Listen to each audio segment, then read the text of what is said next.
আসসালামু আলাইকুম।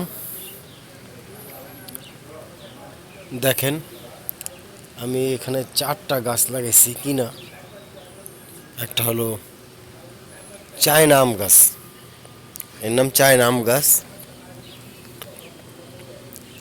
এটা এখনো পাতা ছাড়ে নাই।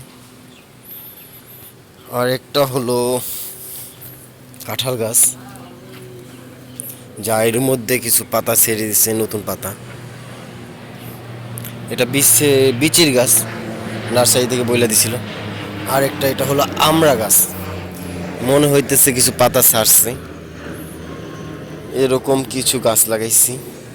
আর একটা গাছ কিনে আনছি, এটা হলো ব্যানানা আম গাছ। এরকম 4টা গাছ এনে লাগিয়েছি। আর এছাড়াও আমার এই জায়গায় কিছু সুরবি কলা, তারপর চম্পা কলা গাছ, এছাড়াও পেয়ারা গাছের, এছাড়াও শাকসবজি আছে কিছু।